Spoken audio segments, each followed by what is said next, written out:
जो मनुष्य बहुत ही ज़्यादा पातकी होता है उसकी आत्मा बिल्कुल इतनी सी जुगनू जैसी टिमटिमाती है। उसको यदि आप देखेंगे तो उसकी आत्मा बिल्कुल जैसे दिए की बिल्कुल छोटी बत्ती जल रही होती है वैसी दिखाई देती है। जय श्री महाकाल। आत्म साक्षात्कार, आत्म तत्व बोध।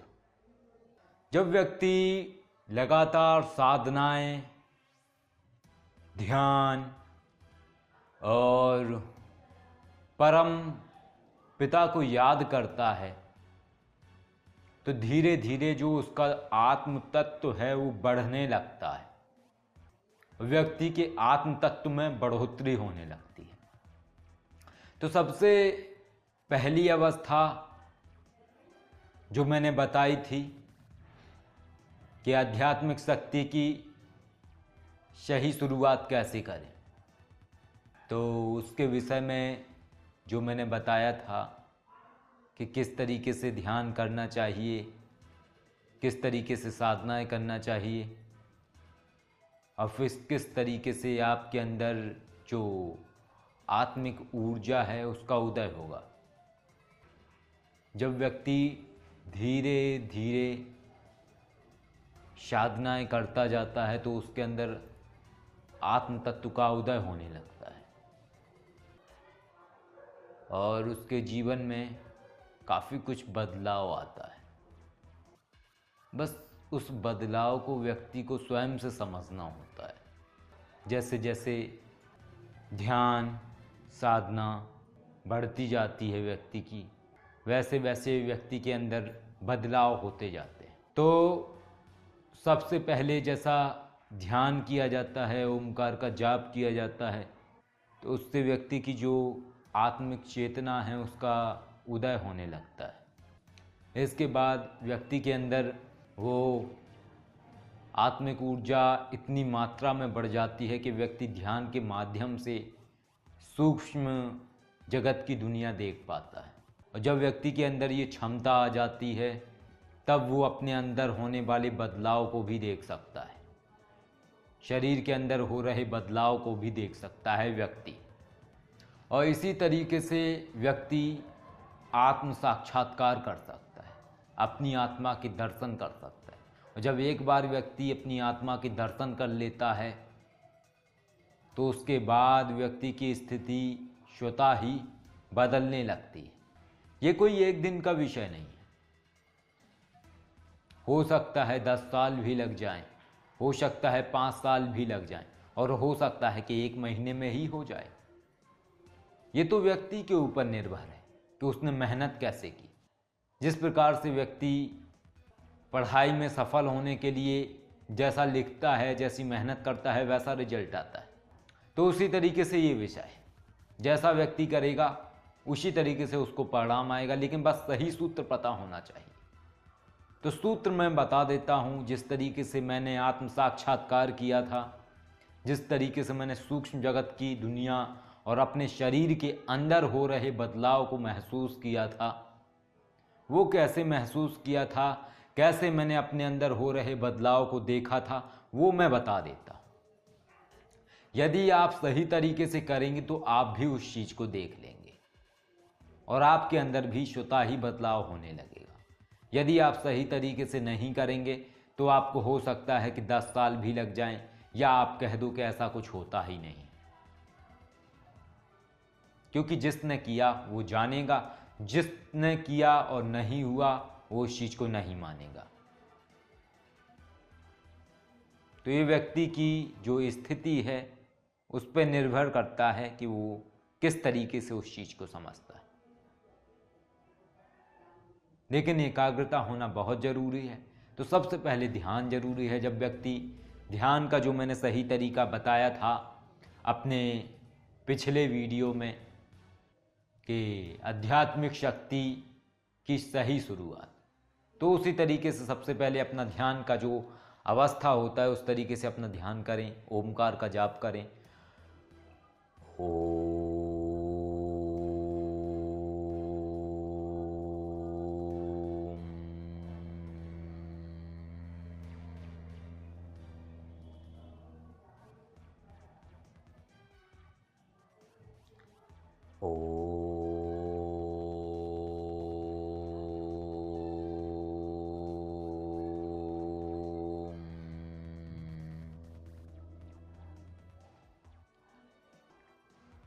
इस तरीके से ध्यान करना है आपको, अपने अंदर की ऊर्जा को बढ़ाना है ताकि आप एकाग्र हो सकें और अपनी चेतना शक्ति को आपको जागृत करना है।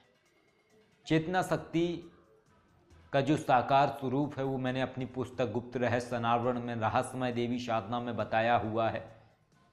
तो जिसने वो साधना नहीं की तो वो निराकार रूप में चेतना शक्ति को जागृत कर सकता है। उसके लिए एकाग्र होना बहुत आवश्यक है, चिंतन करना बहुत आवश्यक है, मनन करना बहुत आवश्यक है, क्योंकि चिंतन की पाठशाला में ही व्यक्ति की भेंट चेतना नामक शक्ति से होती है। अगर चिंतन नहीं होगा, अंदर चिंतन नहीं होगा तो चेतना घटित हो ही नहीं सकती है। तो चिंतन करना बहुत आवश्यक है। ध्यान के बाद महसूस करें, अपने अंदर भावना दें कि मेरे अंदर शरीर में वास करने वाली आत्मिक शक्ति एकत्रित हो रही है, और उसके बाद अपने अंदर प्रवेश कर जाएं। अपनी चेतना शक्ति को बोलें कि हे परम शक्ति, हे मेरी आत्मिक शक्ति, मुझे मेरे शरीर के अंदर हो रहे बदलावों को दिखाएं और मेरी आत्मा को दिखाएं। मेरी आत्मा में क्या बदलाव होता है जब मैं परम सत्ता की उपासना करता हूँ। तो इस तरीके से जब आप ध्यान के समय आसन पर बैठे हुए ये भावना देंगे, तब आंखें बंद करे हुए आपको प्रकाश नजर आने लगेगा, और उसके बाद आप अपने अंदर प्रवेश कर जाएंगे। ये बड़ा अजीब उसके लिए है जिसने ये कभी किया नहीं। और जो ध्यान, योग, साधना, अध्यात्म से जुड़ा हुआ है उसके लिए यह है, पहचाना हुआ है, उसके लिए अजीब नहीं, बल्कि ये सत्य है। इसके बाद आप अपने शरीर के अंदर प्रवेश कर जाएंगे। आपको अपने शरीर के अंदर की कोशिकाएं दिखाई देंगी, अंदर का जो सिस्टम है वो सब दिखाई देगा, और ऐसा लगेगा जैसे आप अंदर देख रहे, सब कुछ दिखाई देगा। कोशिकाएं, हृदय धड़कता हुआ, और वो भी दिखाई देगा जो नहीं दिखाई देता है, यानी कि जो स्थूल में नहीं दिखाई देता है, सिर्फ मानस जगत में दिखाई देता है, सूक्ष्म जगत में दिखाई देता है, यानी आत्मा। आप अपने अंदर हृदय के स्थान पर अपनी आत्मा को देखेंगे। आत्मा का जो स्थायी स्थान है शरीर में वो हृदय है, लेकिन जब कोई व्यक्ति अत्यधिक व्यभिचारी हो जाता है तो वही आत्मा हृदय स्थान से नीचे की ओर चलने लगती है, और उसके कर्मों के हिसाब से ही उसकी गति निर्धारित होती है।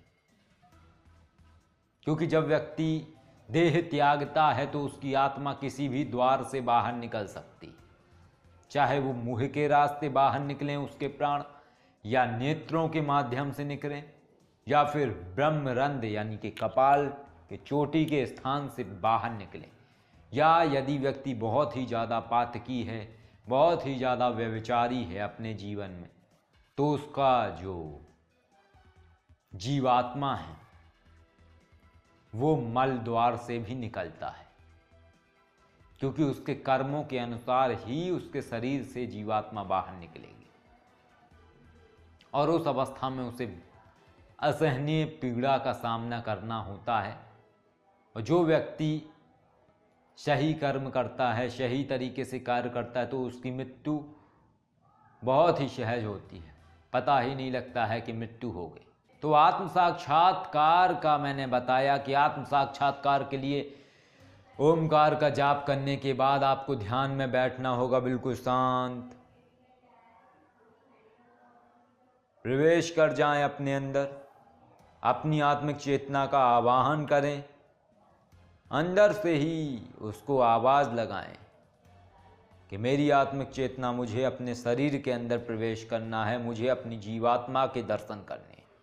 और उसके बाद जो दृश्य दिखने वाला है वो बहुत ही अद्भुत, अकल्पनीय है। यदि मैं उसका व्याख्यान पूर्ण तरीके से आपके सामने कर दूंगा तो फिर आप कल्पना देखने लगेंगे, यानी कि आप भ्रम पकड़ने लगेंगे। तो मैं चाहता हूं कि आप भ्रम ना पकड़ें बल्कि वास्तविकता को देखें। रास्ता मैंने आपको बता दिया, जब आप जाएंगे, ये क्रिया करेंगे तो एक दिन का काम नहीं है, ये याद रखिए, एक दिन का काम नहीं है। यदि चेतना सही तरीके से जागृत है तो एक माह में भी हो जाएगा। यदि चेतना बहुत अच्छी है, बहुत आत्मिक उन्नति कर चुका है व्यक्ति, तो फिर ये उसको एक बार में ही हो जाएगा या फिर एक माह में। और उसके बाद उसको अपना आत्म स्वरूप दिखाई देगा, आत्मा में हो रहा बदलाव दिखाई देगा, आत्मा किस तत्व को लिए हुए है वो दिखाई देगा। और फिर व्यक्ति के अंदर जब एक बार ये आत्म साक्षात्कार व्यक्ति कर लेता है, फिर वो किसी भी व्यक्ति के आत्म तत्व को देख सकता है। हर व्यक्ति की आत्मिक ऊर्जा अलग अलग है, अलग अलग तरीके का उसका तत्व होता है। ये क्षमता उस व्यक्ति के अंदर आ जाती है जो एक बार अपने आत्म तत्व के दर्शन कर लेता है। फिर वो किसी भी व्यक्ति की आत्मा को देख सकता है और बता सकता है कि आपकी आत्मा अभी किस स्तर पे है, आपकी आत्मा की चेतना जागृत है या नहीं, या आपकी आत्मा किस स्थिति में। तमाम मनुष्य हैं इस दुनिया में, जो मनुष्य बहुत ही ज़्यादा पातकी होता है, उसकी आत्मा बिल्कुल इतनी सी जुगनू जैसी टिमटिमाती है। उसको यदि आप देखेंगे तो उसकी आत्मा बिल्कुल जैसे दिए की बिल्कुल छोटी बत्ती जल रही होती है वैसी दिखाई देती है। और जब आप किसी धर्मात्मा व्यक्ति की आत्मा को देखते हैं तो वो इतनी बड़ी लौ दिखाई देती है, बड़ा पुंज दिखाई देता है उसका, श्वेत रोशनी और लालिमा युक्त। जब आप किसी सन्यासी या तपस्वी की जीवात्मा को देखते हैं, उसके शरीर के अंदर छुपी जीवात्मा को देखते हैं, आप मान लीजिए आपके अंदर ये क्षमता आ गई, आप किसी भी आत्म तत्व के दर्शन कर सकते हैं, किसी भी व्यक्ति के अंदर छुपी हुई आत्मा को देख सकते हैं।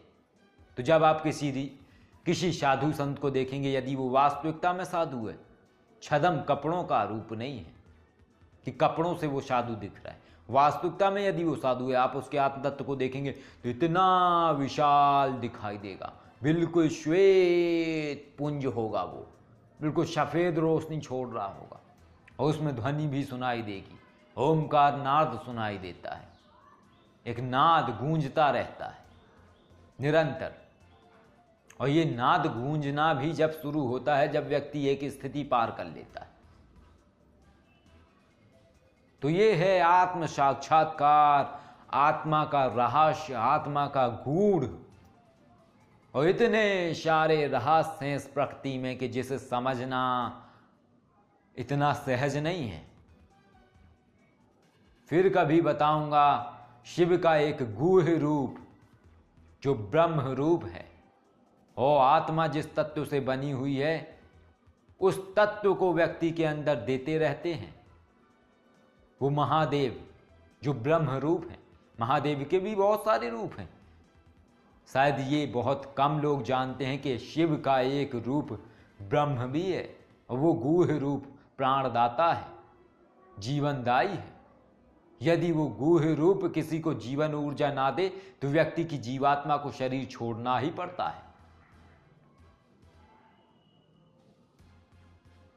इस आत्म तत्व के बाद एक और रहस्य है, प्रत्येक व्यक्ति के कपाल से यानी ब्रह्मरंध्र के स्थान से एक ऊर्जा का तार जुड़ा रहता है उस ब्रह्म शिव से, और जब वो तार टूट जाता है तो जीवात्मा शरीर छोड़ के बाहर निकल जाती है। कितने सारे रहस्य हैं दुनिया में।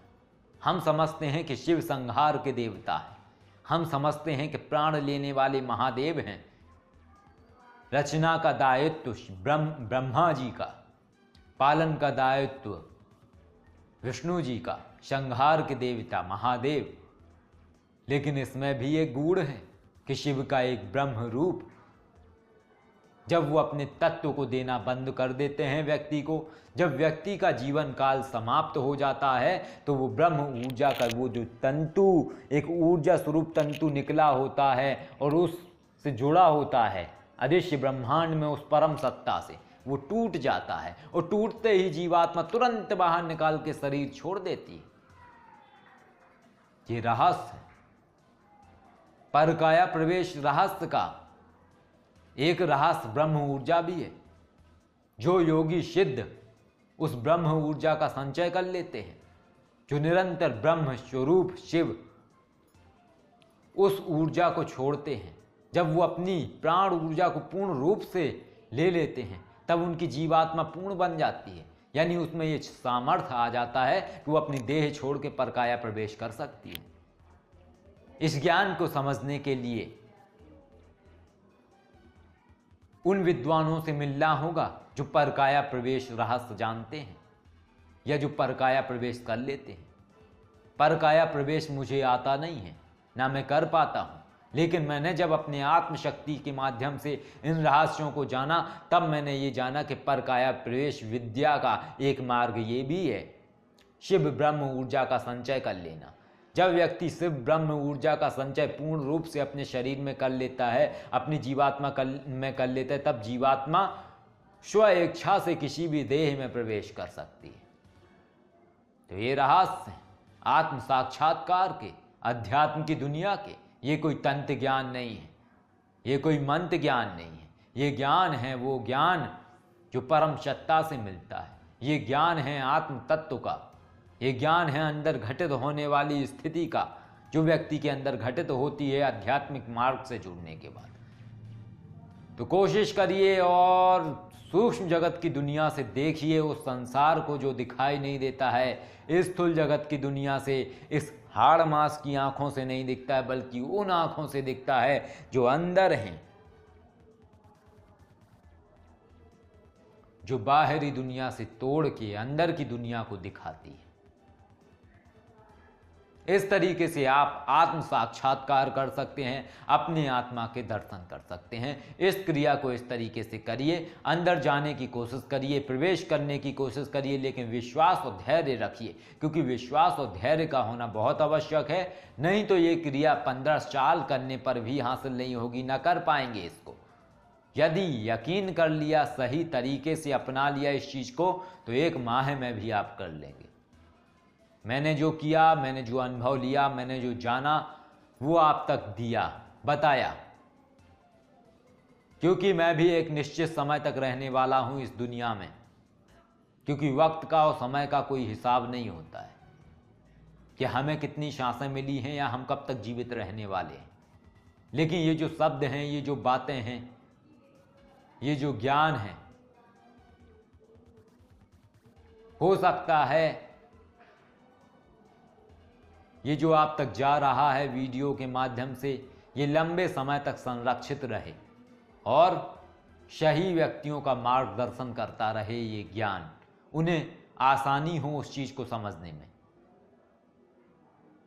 और वो उस चीज़ को कर सकें जो वो करना चाह रहे हैं।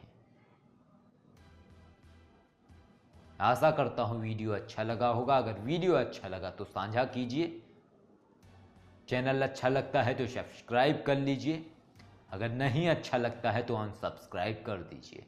जैसे मर्जी वैसे कीजिए। जय श्री महाकाल।